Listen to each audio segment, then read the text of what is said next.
Market Analysis 7 September 2022, kita lihat terlebih dulu apa saja yang menggerakkan market dan menjadi sentimen untuk malam tadi, bahkan sampai untuk hari ini.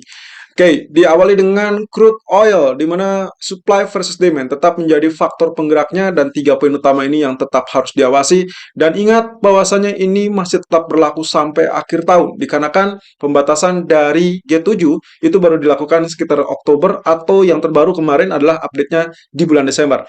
Nah, kemudian naiknya kasus di China masih tetap mengganggu karena ada potensi lockdown berkelanjutan. Dan ini akibat dari kebijakan zero COVID yang diterapkan oleh pemerintah China. Kekhawatiran resesi masih tetap membelenggu karena itu akan juga mengganggu gangguan demand. Ya, tekanan dari barat tentunya dengan aksi balasan dari Rusia, akibatnya Eropa mendapatkan getahnya. Dan ingat apa yang sempat kita bahas dari sejak hari Senin ataupun dengan yang kemarin, inilah berlaku untuk medium term karena ada potensi di mana oil bisa kembali mengalami kenaikan. Dan update terbaru, harga gas di Eropa kembali melejit dan itu akan berakibat sangat buruk terhadap inflasi yang kemungkinan akan dirilis di minggu depan.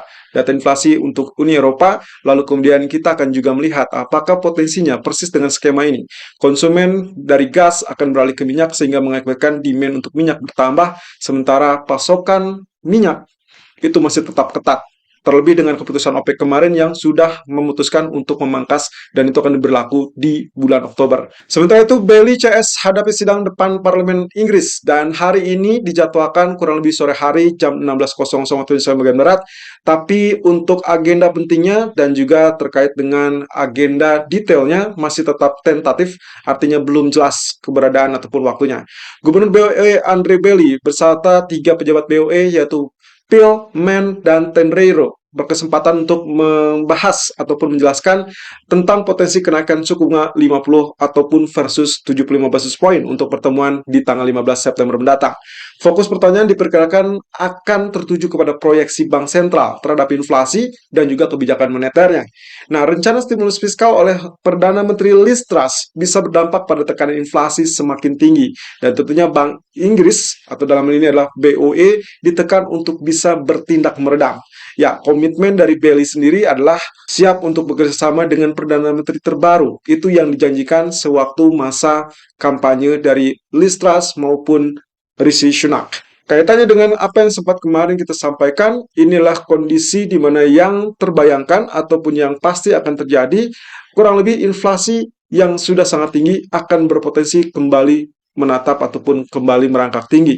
Hal ini dikarenakan stimulus fiskal tentunya akan berpotensi mendorong ataupun menaikkan tingkat permintaan ataupun demand, sehingga nantinya inflasi sendiri akan tetap bertahan lebih tinggi. Oleh karena itu, dengan tekanan tinggi inflasi, maka Bank Sentral diharuskan untuk meredamnya, dan itulah fungsi dari Bank Sentral, seperti yang pernah dinyatakan oleh Federal Reserve. Nah, tentunya pertanyaan besar adalah apakah BOE siap untuk menaikkan suku bunga lebih lanjut atau tidak, dan itu akan kita dengarkan di sesi sidang parlemen nanti sore. Terkait dengan sidang nanti sore, tentunya volatilitas diperkirakan meningkat, tapi penentuannya akan tetap ada di pertemuan BOE mendatang, tanggal 15 September 2022. Ya, volatilitas kemungkinan akan meningkat saat sesi hearing antara BOE dengan parlemen, dengan fokus utama tertuju pada pidato ataupun pernyataan dari Gubernur BOE Andrew Bailey. Jika gagal meyakinkan parlemen tentang keseriusan menangani inflasi, maka ini akan berpotensi membuat pound kembali tertekan. Dan update terbaru dari Citigroup, CityFX memperbarui pandangan tentang pound sterling di mana potensi penurunan kurang lebih diperkirakan sampai 1.06 yang terdekat, itu pun jika support 1.1410 ditembus. Ini adalah low bulan Maret 2020 dan persis dengan kondisi grafik di grafik weekly kita yang sudah kita sempat bahas sejak live streaming di hari Senin. US Treasury Yield yang ternyata kembali mengalami kenaikan setelah sebelumnya sempat diragukan untuk naik lebih tinggi. Ya, ternyata kita dapati di sini dia berhasil tembus level resisten yang kita tandai di sini. Ya, ini berarti kita akan mendekati teritori 3.483 yang kemungkinan bisa saja dicapai kalau memang ternyata 3 pernyataan ataupun Fed speaker nanti malam kecenderungannya lebih hawkish ataupun tetap hawkish. Ya, kita akan lihat potensi kenaikan ini akan berlanjut tentunya. Tapi kalau misalkan pun dia ternyata sedikit relief ataupun sedikit tenang, maka kemungkinan potensinya dia bisa saja kembali mengalami penurunan. Tapi ingat, Posisi ini belum relatif aman karena kemungkinan masih tetap akan mendengarkan Powell di hari Kamis. Lalu kemudian kalau kita perhatikan, kondisi dari grafik H4-nya sendiri, kecenderungannya sesuai dengan apa yang kita perkirakan juga, karena ternyata dia tembus resisten tengah, yang memang sebetulnya ada dua peluang kemarin. Kita sempat menggambarkannya antara bullish versus bearish. Kalau memang ternyata level resisten tersebut tidak ditembus, maka seharusnya terjadi penurunan sebagai double top. Tapi kalau ternyata dia kecenderungannya tembus, maka double top tersebut tidak terjadi dan dia menapaki kemungkinan potensi untuk mengincar area resisten dari trend channel tersebut. Itu sebabnya yang terjadi ternyata justru kenaikannya, sehingga pola double top itu gagal untuk terbentuk. Oke, oleh karena itu untuk saat ini perkiraan kami adalah pergerakannya akan seperti demikian. Kalaupun dia terjadi koreksi, maka areal tengah ini yang akan membatasi potensi koreksinya, kemudian dia akan kembali mengalami kenaikan. Dan ini berarti masih akan ada gangguan terkait dengan pergerakan currency lain ataupun emas. Sementara itu kalau kita perhatikan dari DXY ataupun US dollar, kembali juga mengalami kenaikan yang ternyata kalau misalkan diperhatikan juga relatif sama ya, karena dia kembali tembus ke atas ya. Double top gagal, lalu kemudian dia sentuh tengah, dan sampai saat ini memang dia kecenderungannya nempel ataupun nyangkut di tengah.